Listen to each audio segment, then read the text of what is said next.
when somebody says they're really struggling, I believe that. And when somebody says they're killing it, I'm like, Wait, if they're killing it, they might be killing it on acquisitions because it's. I hate. That's the easy part.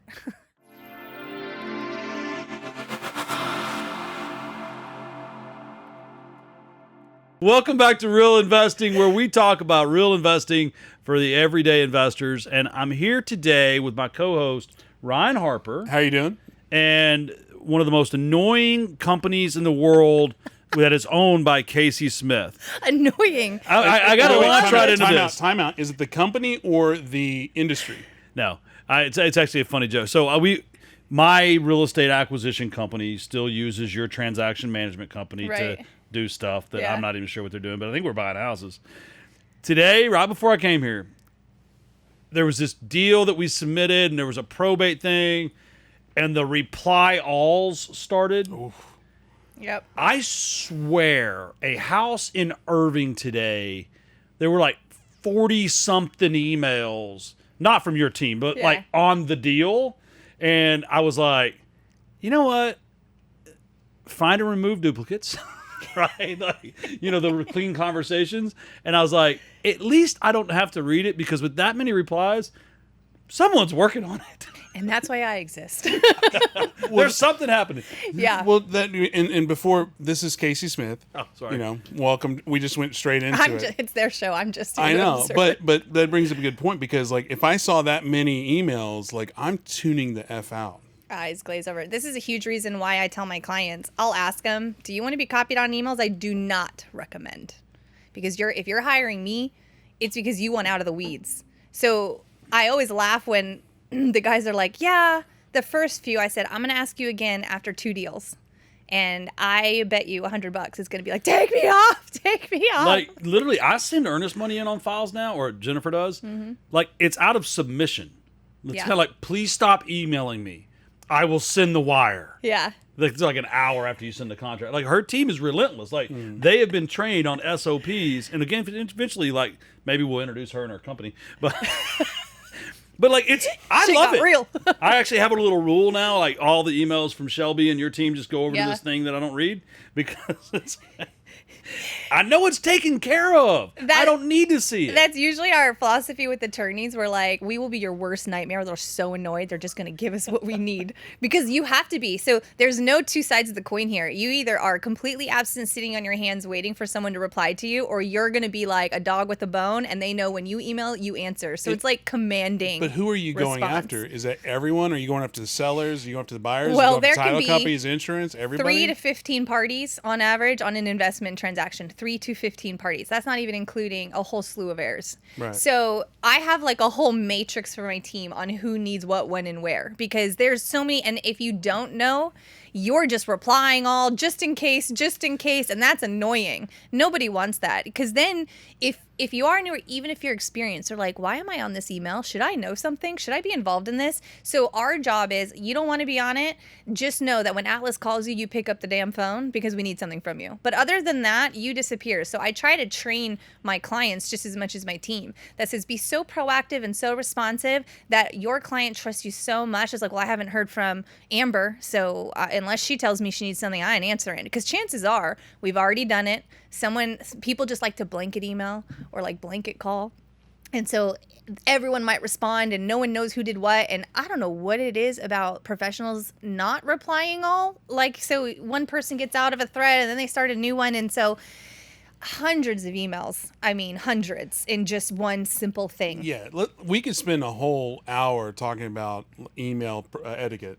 Because, like, if I CC Tim on the email to you, and then you reply back to me, I'm clearly going to loop back Tim. So can't you just reply the fuck all? I don't know why people don't do it. I don't know if it's just the button isn't clear. I don't know what it is. Is it older people? Or if you're going to intentionally drop someone, like, this is a corporate trick.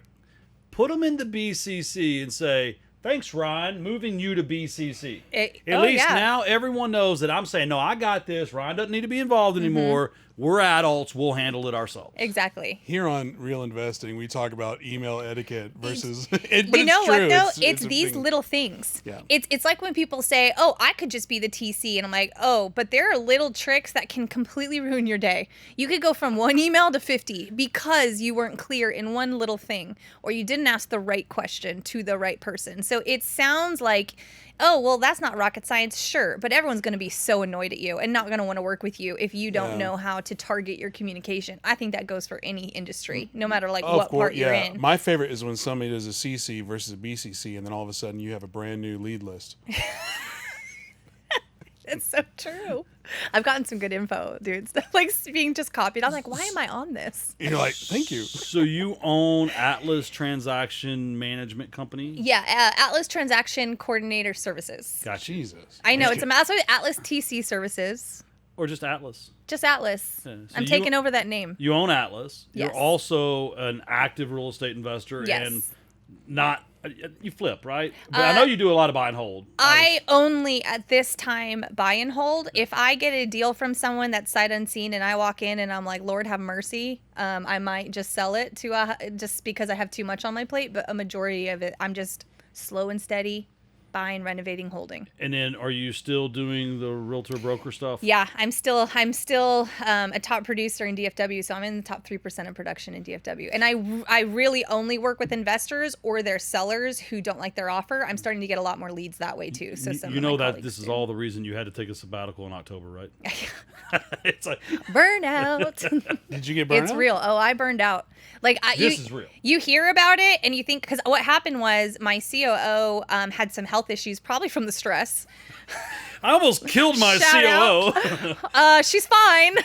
But that kind of, I was in the process of redesigning a system for better operational flow and redesigning teams because you break at a certain level. And I had to figure out how to get that systems and operations up so that the person can operate more efficiently. So not only were we going through an operational overhaul and I was designing a whole new CRM based off of my processes, she had to resign for health issues. And so I went back in for 2 weeks, got my team reorganized and retrained them on a system. And I was just burned out.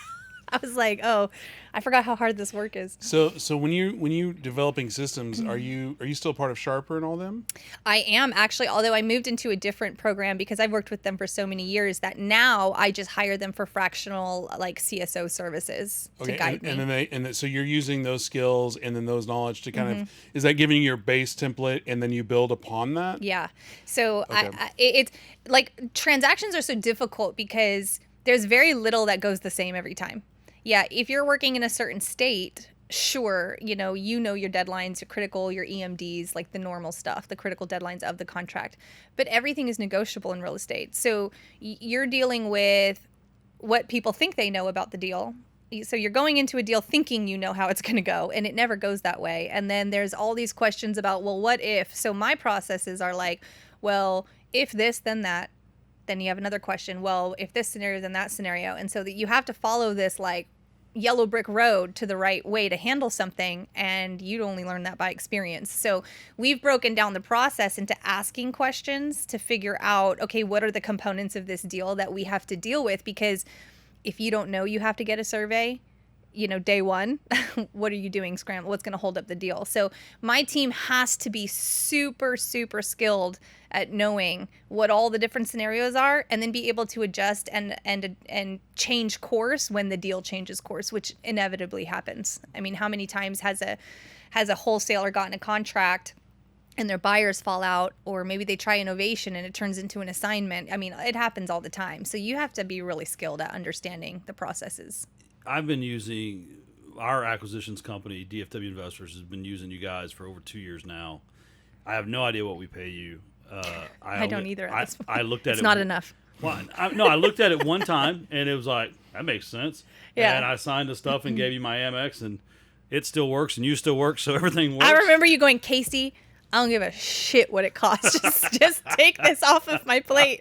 I was like my perfect client. But like one of your most ingenious parts of the product was the last time I knew anything you charged, I got an email with something like are you sure you want to keep this deal on hold? We charge $150 a month or something like that as a hold fee. And Not I was quite, like, but no, I don't want to keep it on hold. And I pick up the phone and I call and like, we got the deal closed in the next 2 weeks. But like literally that thing of, we will keep doing our job, but you're going to have to start paying us monthly, Right. not on the transaction. well, And I thought it was just genius. Well, It kicked I me might into change gear. it to that. It's actually, to clarify, I started charging termination fees after my first year because I calculated that the termination rates for investors, it's just a part of business. But our goal is also to perfect that. Why are we terminating? So I didn't just accept that's part of the industry. So I lost $77,000 year one had I just charged a really small $150 fee. But then what I found people were doing was, well, putting it on hold. Now, if it's on hold, right, somebody's not cooperating, there's an issue, attorneys have to be involved, and we have to step out until it's back in play, or maybe they disappeared. There's all sorts of reasons. So we found everyone putting all these things on hold, and I was like, okay, so after a month, we treat it as a termination. Should it come back, and we're going to just go ahead and charge you. Should it come back into play, we'll credit that back. But I had to find a way to account for that because everybody wants to get paid per deal, but a TC, you can't really do that and keep a skilled person in place. Because you have sunk costs. And you have overhead. Whenever people talk about their close rate, I said, that's great. The other part of that is, what is that in ratio to? How many active contracts do you have to have your hands on every day in order to get that close rate? That tells me more about your operation than anything. So a lot of people get confused when I ask that because I said, they're like, what do you mean? Land guys are the worst at this. Land guys are like happy. They're like, contract anything, just get it under contract. And so they're super top heavy. They'll have 20, 30 contracts closing, maybe one a month, two a month. And I'm like, nope, doesn't work. We're on fire. We wrote 17 contracts last week. It's like, ooh. And that's the question I ask most people. Everyone uses that term closed very loosely. And even Right. TC companies, I can tell you for a fact we handle well over 1,000 contracts. We close around 700 of those. Some of those roll into the new year. That's a pretty good termination rate because we make sure if we see high term rates above 20%, we're flagging your account and reaching out to you. I can tell you already. this. I've been doing this for 23 years, and I have over a 99% close rate.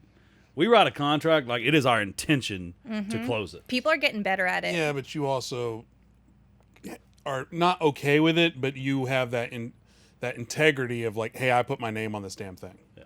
A lot of people don't have that. And experience. I mean, you don't, like I say, you don't know what you don't know. A lot of those guys are marketing. I ask how they market too, because I'm like, what kind of fruit are you going after?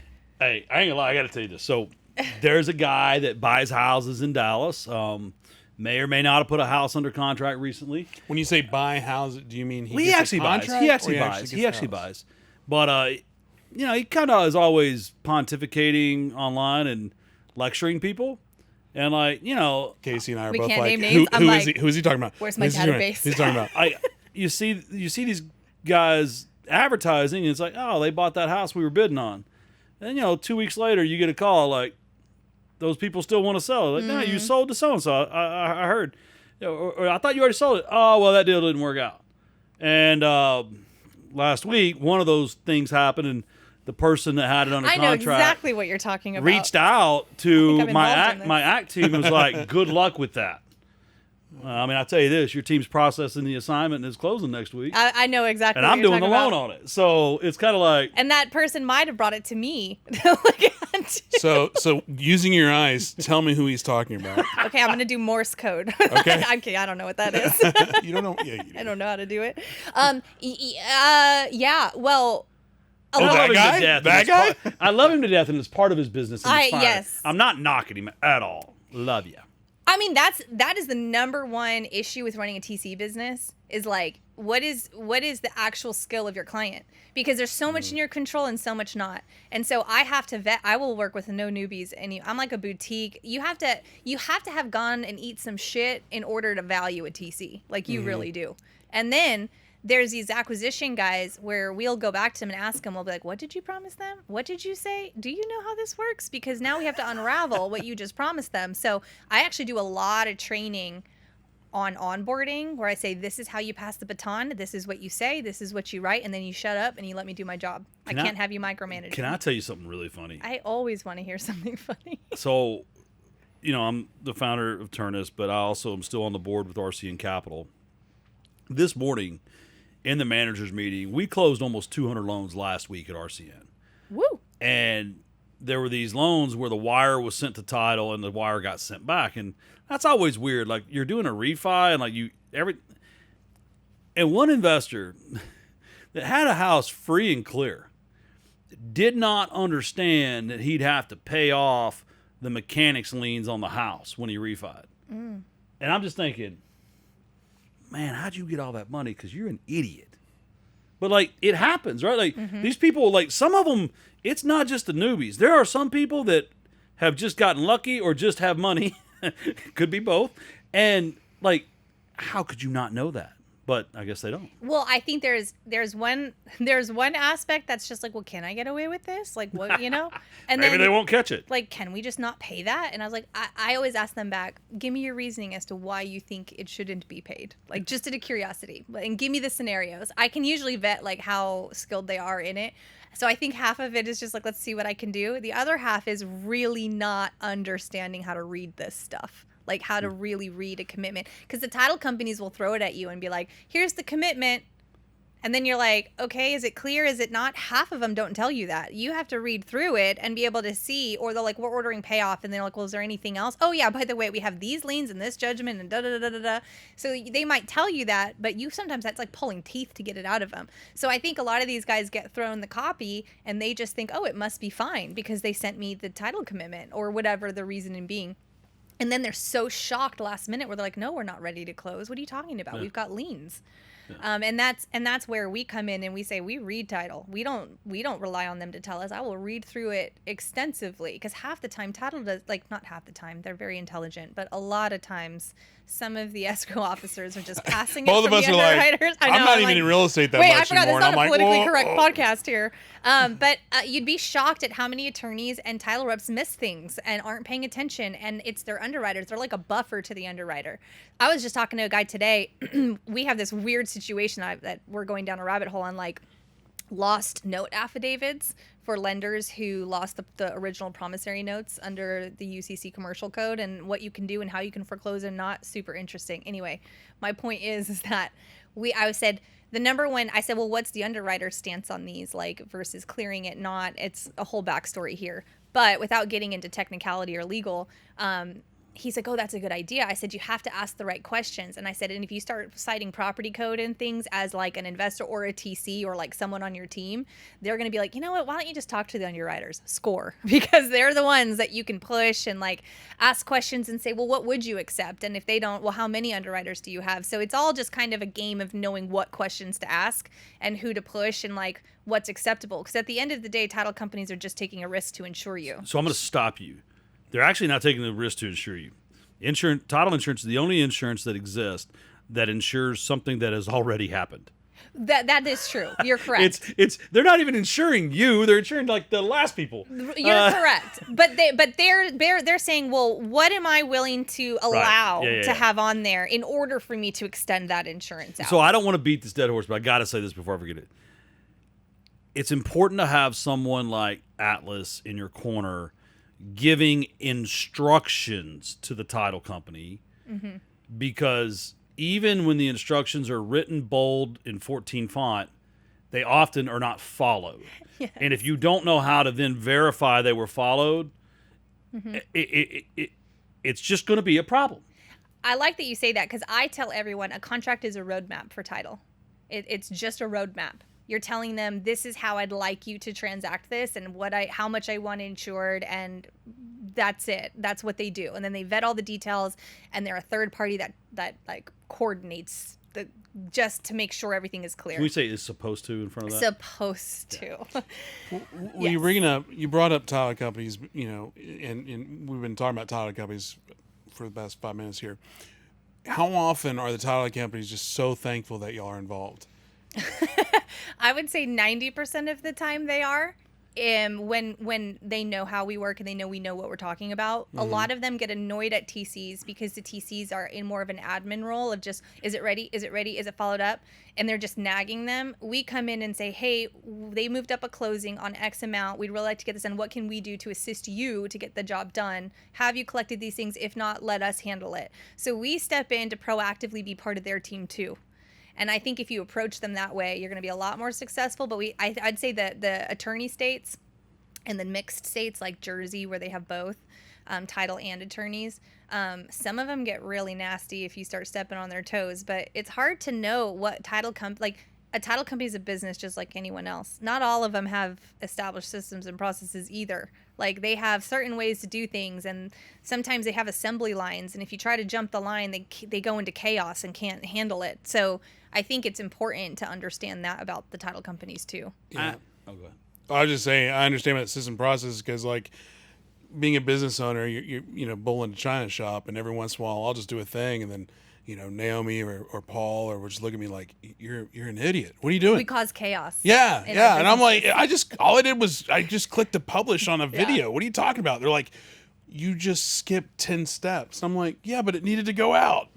Yeah. Anyway, but yeah. Sorry. Yeah, for sure. I want to get to your experience as an investor as well, because I know you have a lot of value to add there. But how is the real estate market right now? Like, you're a realtor. I'm having a blast. You're a realtor. You're involved in transactions in how many states? What? Oh gosh. I mean, we're nationwide, but I'd say a majority. We're probably in about 30 states consistently. So I would just like to ask, like, what is your general feeling about the real estate market in July of 2024? Good right now. Personally, I saw things really pick up. Probably last year things were picking up already, but I would say in the last 30 days alone, we've seen a lot more people reaching out, people amping up their marketing. I think that's just a summer thing in general. But truthfully, we've dipped in volume of contracts, but not in quantity of sold contracts. So our quality just got better.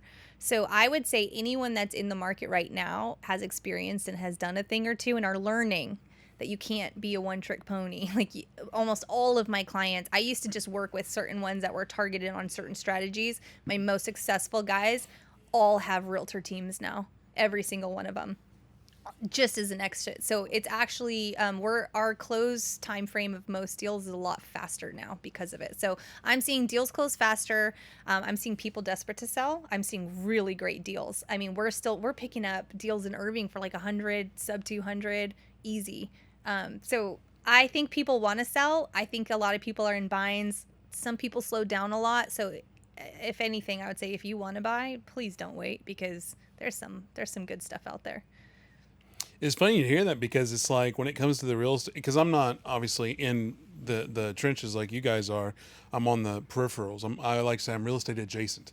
But like when you hear people say, "Oh, we're killing it," it's like, are you, or are you just full of shit? And then you have people like, "We're really struggling." When somebody says they're really struggling, I believe that. And when somebody says they're killing it, I'm like, Wait, if they're killing it, they might be killing it on acquisitions, because that's the easy part. I mean, if you're good at sales, you can get anyone to sign a contract. Holding that relationship, getting it done in the 30 to 40 days it takes to do a contract, and finding the buyers is where the real skill happens. I want to read you. So I'm still a bit of a geek, and I like to read all these emails that I really, where I'm at in my career, I shouldn't be reading, but I still read every web submission on dfwinvestors.com. Okay. And I saw this one Sunday night, and Shelby. Yeah. I was like, oh my gosh, I love that. I still get like the deal junkie mode. But I do want to read this because I think we are being relocated for work and need to get moved before school starts. Homes are sitting on the market and we are running out of time. Our neighborhood has many rental homes that are successful for investors, but we just can't make it a rental. We need to sell. Interesting. That's in DFW? The other reason it stood out, don't give too much information, is in Northlake. Interesting. So public perception. Yeah. Right. So recency bias works both ways in this industry. Mm-hmm. Me, older guy, I remember when 90 days, if you could sell a house in 90 days on the market, like that was a win. Yeah. Right? Like, it's like, oh, it's past 90 days now. We can take FHA. Woo! You're like, scored, another buyer pool. But now, the perception is if they see signs in a yard for a couple weeks, these houses are sitting on the market. And you're just kind of like, something's wrong. I don't know, sweetie. But Yeah. the opportunity, I think, is starting to present itself. Yeah. Because the recency bias of these sellers, that fear of it must be crashing. Exactly. That's why I was saying, okay, I have clients as a realtor that are like, we don't have an offer in 30 days. Let's draw. I'm like, I'm not commoditizing this house. I Right. know we're priced right. There are so many other ways to get this deal done. Offering rate buy downs is way better than dropping your prices and doing that game. I don't play that game. But the sellers are in situations still, and they are still living in the last 5 to 10 years almost. It's been hot for a minute. Yeah. Where they think that if it doesn't have 12 offers in one day, then something's wrong. That's not the case. I'm seeing more of a 30-day mark on average, which is still insanely fast.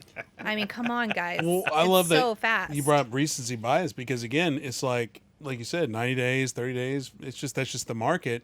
But the past couple of years, if it wasn't sold within 2 days, Literally 2 days. what's going on? Yeah. We have a failure, we're priced wrong, and they would drop it, whatever. And it's just like, it's just crazy how people can't have perspective. That coming soon shit, now that's a thing. Like, it used to be against the board rules. Yeah, they where- give us 14 plus days Yeah. now. It's crazy. Now, with this craziness, the buyer's agents and listing agents could just put a coming soon sign and Yeah. skip the market altogether. It just I ask all my clients all the time. I said, "Is it time or money you need right now?" And because a lot of my clients are like they're already on other projects and running things. So I always say, "Do you want me to push this comp for you, or do you really want to move it and put your capital somewhere? Time is money."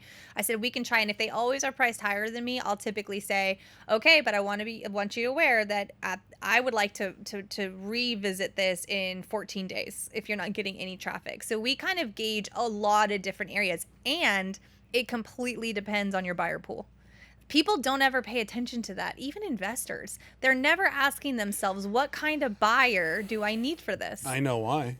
Because most investors have such a high ego of themselves, and I'm looking at you, and This is actually an for intervention. those listening, he was talking about me, this not is true. Casey. Yeah. No, but it's just like I'm kidding, but But no, but they have such a high ego of themselves that they know better than the market. They know better than the seller. They know better than the buyer.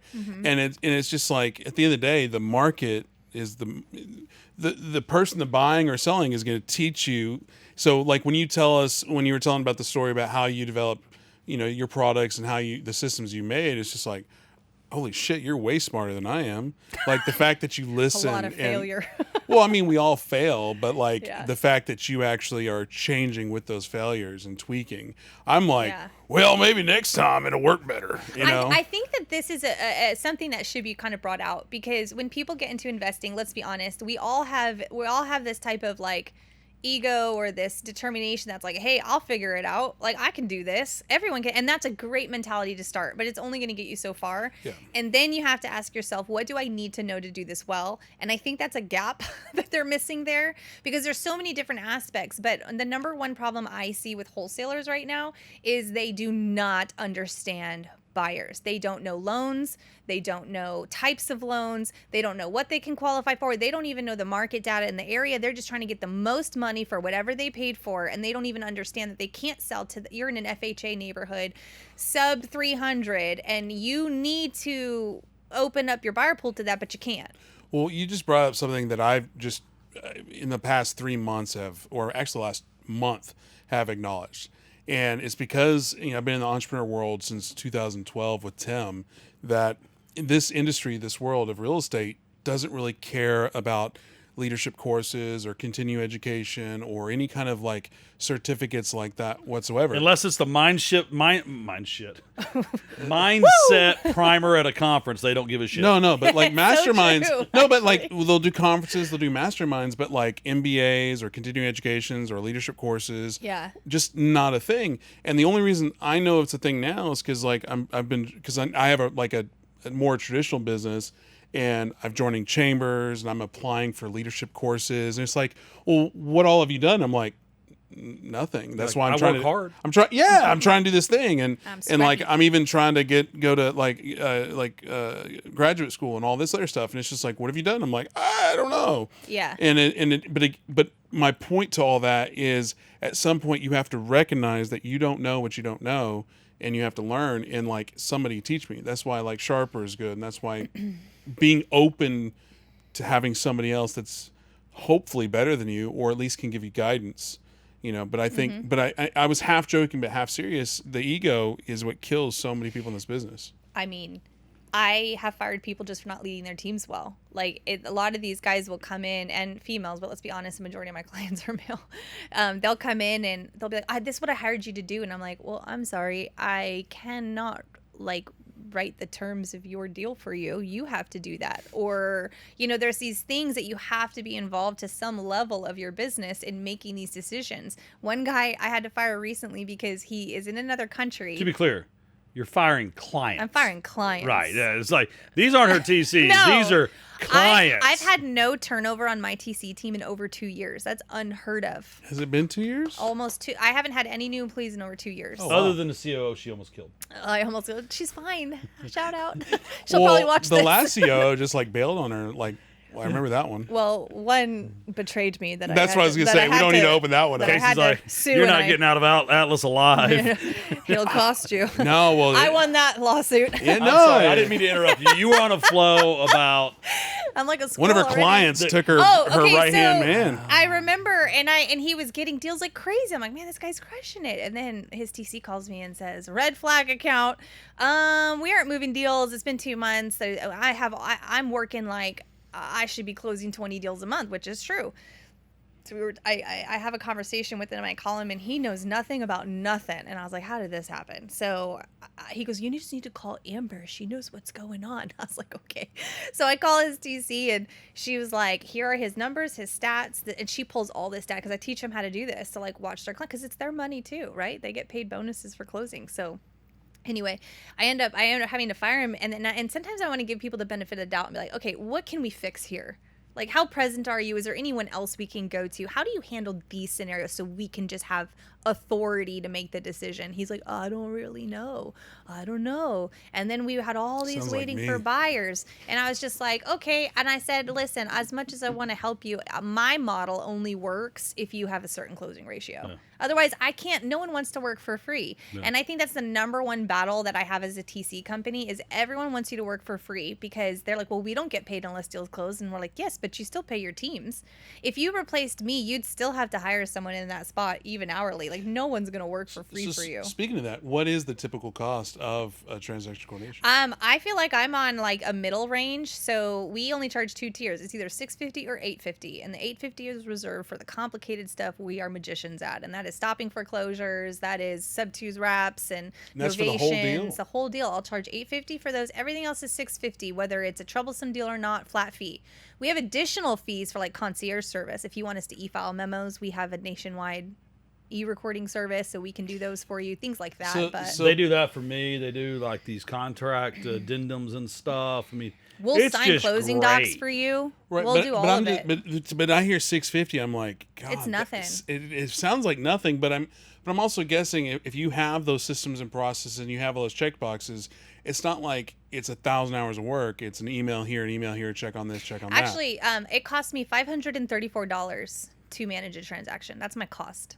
So that's labor So your cost. margin not high. It's not high, and no TC company has a high margin unless you're charging. But most people, there is a cap there because no one wants to pay the TC because you're paying a percentage to your acquisitions, and then maybe you charge commissions to a buyer or buyer agent or something, and then the TC gets left there. And I'm like, I'm sorry, but that is not an admin position. That is a highly skilled individual if you're hiring right. Yeah. So I don't understand why the mentality in this industry is It's so cheap. locked. It is, but I mean, one thing I've learned is the better you pay, the less turnover you have, the more money you're going to make with a solid I team. don't. So as a video production company, I don't really work with that many real estate guys. You know, I work with Tim and I work with Corey, but it's because and this is my anecdotal thing is most real estate guys will spend $20,000 on that antique front door, but dropping $5,000 on content, they're like, whoa.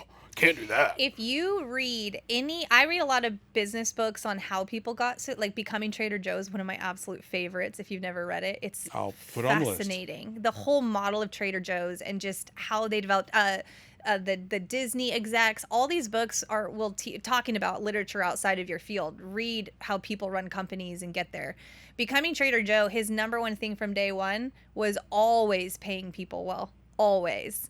And I look at all he went through and all the legal regulations and the trade laws, and the guy was brilliant. I mean, truly brilliant. But one thing he never compromised was on paying people. And I realized I'm in a service industry and people burn out fast and turnover, and it's too much. I taught every one of those girls from nothing, zero knowledge of real estate. And so I didn't have to break bad habits. So they're solid. And I was like, I don't want to do it again. Screw that. So I pay them, but I have to translate that value to my clients. And that's been my biggest hurdle in this industry. Well, I mean, I'll tell you, you do a great job. Well, thank you. And I'm sure we screwed up You're something. the only transaction coordinator I even know. I don't know of another company. Your team does a great job. And I think just like I struggle as a lender, right, our customers are the brokest millionaires that you ever meet in your life. Oh my God, that's the best way to put it. And that's our people. It is. Because your significant other has a couple houses and is the cheapest SOB you ever met in your life. Not when it comes to buying me shoes. Right. He'll buy Or you cars. shoes. He'll buy cars. How many but cars you got? 100? On the lower end. I'm just kidding. Yeah. It's a significant amount of portfolio. Yeah. In fact, we were just talking about this because we just got through protesting property taxes. I have spreadsheets for years now because we like to see what are we trying to save on. And we try to get it down by a certain amount market value. And we were looking, and then we were like, what is the actual cash flow? Because the thing is you float a lot of money in this business. Anyone who's telling you you can start out with nothing, but you can't stay in the game with nothing. It's just not possible. Not if you want to get to a place where you're owning things and really building something. And I've worked with probably 150 different companies, everyone from a one-man show to large teams, closing 30 a month, all the guys that worked with the hedge funds. I've seen it all. And the number one thing, like how they break down, it's either that they're not putting the money in the places it needs to go. And honestly, a majority of it is people. Like, you can't do everything and you're going to burn out. And most people, I calculated this, 7-month average retention for a client. At 7 months, they're either out of business or they have split with their partners and are starting new ventures, or they try to hire in-house, which is our goal. Like, we want you to hire in-house and be that successful. But a majority of those people came back to us after 2022, the great.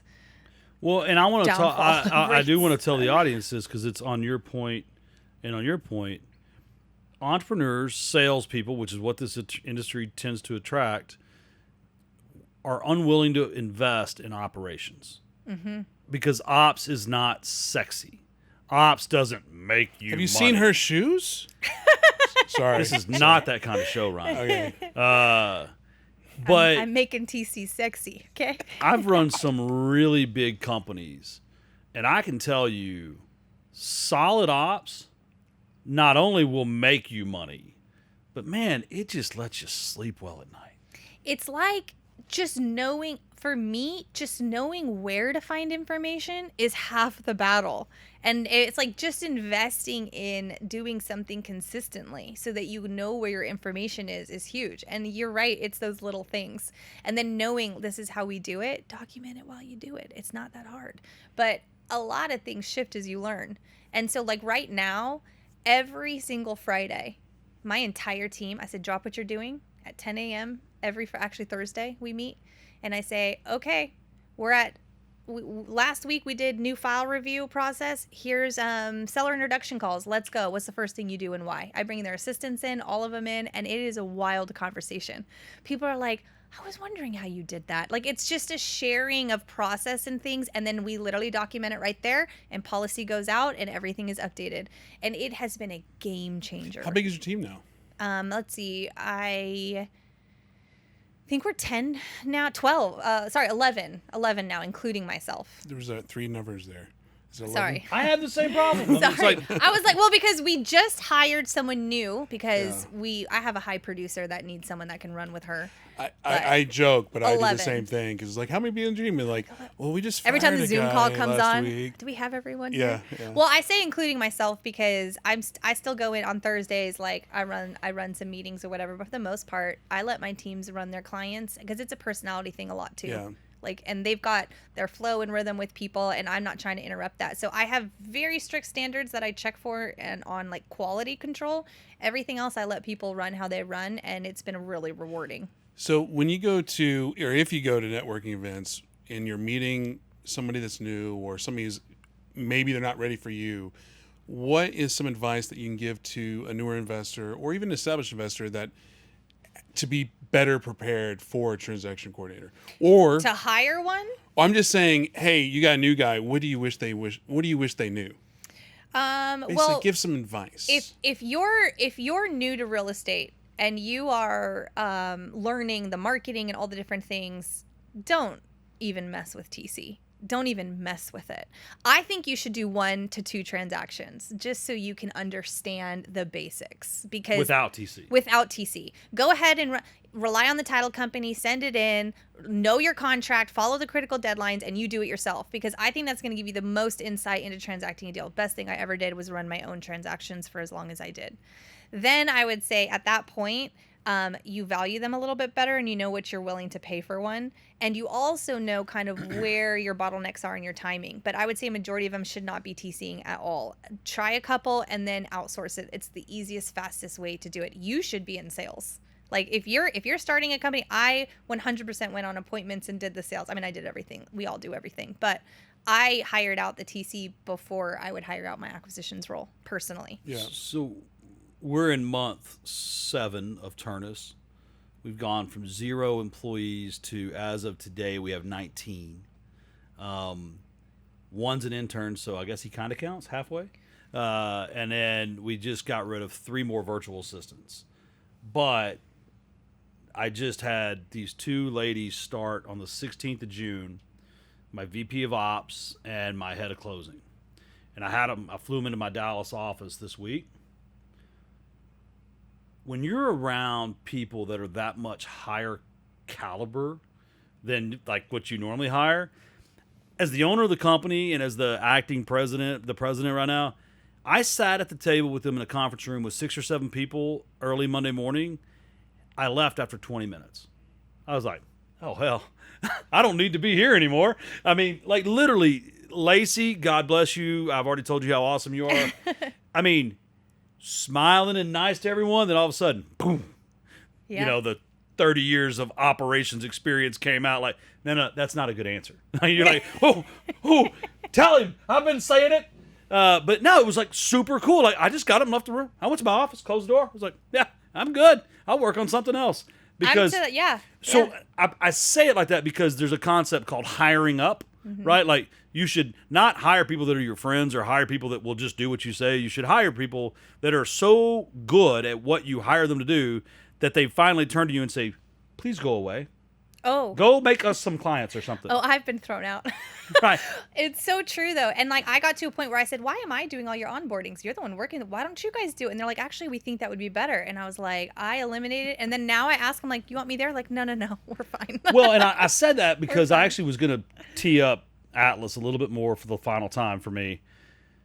There's no way you could hire someone to work for you if you're closing a deal a month for $650 frickin' dollars. Oh, yeah, there's no way. Right? No way. If you're closing 10 deals a month, you could not hire the staff you would need to do it all properly for $6,500 a month. True. So, and like the beautiful thing to me is like what you've created, you've got subject matter experts. Like this is what they do. It's how they do it. It's like Ryan with video, right? Like this guy had the media idea in 2014 at the REI Expo in Dallas. He goes, we're setting up a video interview booth. And by God, I wish I had just shut everything down and invested in what his idea was then. Mm-hmm. Like, because it was the first like podcast type stuff in our space. It was the first video interviews. Now, we didn't know what the hell we were doing, but, I mean, like, I found the video of him and Eddie Speed in January of 2014. He set up this stage, and it was just like this.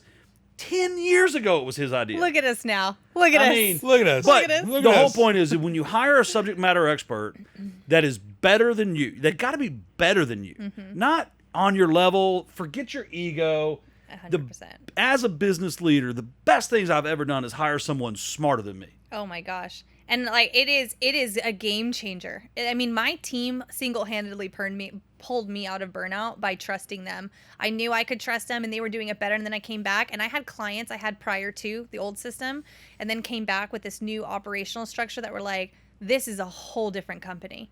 And it was releasing that trust. Like I was like, well, I had to take out the need of a COO, and you know, she was wonderful, but we were always on fire. And I'm like, why are we always on fire? And so I was like, I either if that's the nature of it, but I usually refuse to accept that. I'm like, there has to be a way. It was people. It was 1,000. Now I only hire based off internal referrals. And so everyone that I've hired, the last few I've hired have been just internal, like, because I told my team, I call it the Morton Steakhouse model, because I used to work for them back in the day. And the amount of interviews I had to go through to get that serving job, you think, oh, it's just no, it is no joke. They are a systems and process company. If a server goes down, there is a whole standard of how you write your tickets. Like, and that has happened. And it was like clockwork. Nobody missed a beat without systems. It just was like old school stuff. I say that to say that when I started realizing that I just needed to put like faith in my team and let them hire, I'm like, you guys are the ones working with each other. If there's not trust with you, then I don't want you on my team. So now the Morton's model, you interview, the managers, they narrow it down, and then you have to interview with their team. And it was grueling. It was like a panel. It was like The Godfather, like sitting at this table. And they were like one by one. And I was so intimidated. The questions they asked about palettes and things. And you're like, it's a restaurant. That's why Morton's is so great and consistent. So I started taking, to your point about taking things outside our industry. How do restaurants operate? How do these things flow? McDonald's became so famous, even though they're a real estate company, because they made an operation on the best workflow to make a hamburger. So you can learn a lot from all these different places. I started pulling. It was when I started like reading about these other companies that I started thinking, I'm not going to do this how everyone else does it. I have to put trust in my team that is far different than any other, because our margin is smaller. And it was single-handedly the best thing I did. So last question for me as we wrap up. What is a book recommendation? Oh, I The can't reason believe you put me on the spot with like this. because I go through phases of audiobooks, and lately I'm in audiobook. I'm like, I could just consume. My recommendation for you or Tim or whoever is Red Notice. It's about Bill Browder. Oh, no, I've never heard of it. Oh, I figured that with your background. Notice. Anyway, 30-second pitch has nothing to do with this topic, but it's basically the first Westerner that invested in Russia after the wall fell. He was the largest $4.5 billion fund manager in Russia, and he found himself on the other side of Putin, and now he's an advocate against Sounds right up my alley. You would love it. Anyway, but for you, what would be a good business book recommendation? Oh, I have so many. I would say probably the most impactful books I've ever read in regards to that kind of stuff is honestly the second part of Ray Dalio's Principles. Is probably the most impactful thing I've read. And I've read through all of it. And I love the first part because it tees up for his, but I cannot comprehend. I think he's brilliant because not only did he create principles and systems to run on in one of the most successful funds in the world with Bridgewater, but the way his humility in it when you read that book and how he handled his teams was huge. And he's got a really cool journal out that will help you develop principles for yourself and your business to operate on, so that as you reach these crossroads, you know how you're going to operate. It takes the thought out of the action. And he created a framework in that book that allows you to do it for your own company. It's long. It's an 11-hour listen, probably a lot longer if you're reading, but it's all his principles, bullet pointed based off real life experience that applies across anything. And I think that if you can get in the same mindset as he did when it came to understanding, for example, like, this plus this equals opportunity. So now when he sees that, he's like, opportunity. I don't even think about it. I don't feel fear. I don't feel anxiety. I just know my principle of opportunity is here. And now I have a process for vetting that opportunity. So principles and how you operate in business and in life and with your teams. It's just a really cool example and framework that I'd highly recommend implementing. So I'm going to answer your question, but first, there's a story. Well, there is. Number one, completely agree with you on principles. Yeah. Actually, I'll answer your question first. An oldie but goodie. It's As a Man Thinketh. I had never read it until a couple months ago. My partner Charlie was like, "You have to read this." What? I'm just laughing at a different conversation I won't bring up on air. Oh. About a mentor thing that you just bought, and you're like, "What do you think of this guy?" And I'm like, "Blah blah blah blah." That's his book that he pushed out there a lot. Well, look, I mean, when you listen to it, codes. It's all about like your mindset and the law of attraction, and like what you think about is what you will have in life. And I think it goes to a lot of our conversation today that if you're in the weeds, all you think about is the weeds. Mm-hmm. And you cannot change your destination until you get out of the weeds, right? And that's kind of what I was hearing you saying, until you get out of your industry. I'm learning from you guys today, right? Like, I love this for you. Thank you. Like, until you get out of your industry, yeah, you can't really grow beyond your surroundings. Yeah, right. It's like you're forcing yourself now into a different thought sphere, into a different circle of thoughts, into a different method of thoughts, and your thoughts will guide you beyond where you are right now. It will. I used to think $10 million is a lot of money. Yeah, me too. Until Blackstone told me to spend $1 million in 90 days and come back with a plan. I was like, "Wait, you don't want the plan before the million?" All right. But no. So my book, it would be As a Man Thinketh, but I think also if you have an established business, go listen to Start With Why by Simon Sinek. That's a great one. If you've already read it, it's so much better the second time. Because the first time, your ego is it's all about your why. When you're I hate the why. I hate it. I want to say something on that because I hated that question when I first, because everyone asks it. It's like the thing to answer. What's your mission statement? And I was like, I don't know. I'm just trying to get out of debt. Yeah. You know? But the second time around, or when you've experienced a little, I would almost say like pairing that with the why and the how is super important, because the why, like if you do not understand why you wake up every day, even if it's an ego-driven reason, if you don't understand why you do it, when the burnout comes, when it comes, like you only have that to hang on to. Well, how long has it been since you listened to it? Have you probably read it or 5 listened years. to it since you started Atlas? No, I haven't. Okay, so when I listened to it again last spring, it changed my direction. It's the reason I started Ternus, because lending's become commoditized. Mm-hmm. It's just about the rate, and I hate that. And Simon talks about why won't someone pay $5,000 for content, right? Because you're selling them a product, you're not selling them the why of behind they should do it. You're not telling them they can make their product existential. Oh, that's what the book's about. Yeah. I'll read that. Lord, Ryan. Yes. I swear to God. Welcome to the game. I swear to God. I don't mean to the first time you read it, you think it's about your why. I've never read not. it. No. I thought it was the whole my why. And you know me enough. Yeah. You know me enough. I think that's so stupid. And I'm like, because again, it's like I want money. But if I know it's about the other people why and it's a sales thing, I'll read that. I'll key that up next. Yeah, the natural reaction the first time you Sorry, listen to I'm an it, idiot. Especially if you're not in a customer service business, it becomes about you. And the second time, it's like, holy crap, I have to build a Nike. I have to build an Apple. I have to build a Coke. Like, I can't build a $7.99. Like, it just, I use this as an example. I just bought this last weekend. I have no idea what it costs. It's the largest storage, the one with the 3 phones and the newest. Yeah. That's all I cared about, because I love Apple. I love what it does for my day. I love the efficiency, the video, like all of it. Like, and I think as soon as we can turn lending, in my case, video in your case, transaction coordinating in your case, like, no, I'm not offering you TC. I'm offering you your time. Yeah. I'm offering you your weekends back. I'm offering you certainty on your closing dates. I don't ask me my price. Yeah. Right? Like, let's focus on that. I'm offering you exposure. You're camera shy. I'm offering you a way to get all the way past that tomorrow. Well, and to your point, And now I'm done. Yeah, and to your point, and I'll let you have the last word. I always get focused, because we get focused on the quantity, the video, this, that, and the other, and then I have to remind myself, an entrepreneur doesn't give a shit. You care about coming in for 3 to 5 hours a month and not thinking about me at all for the rest of the month. at you. But. Well, you know what I mean.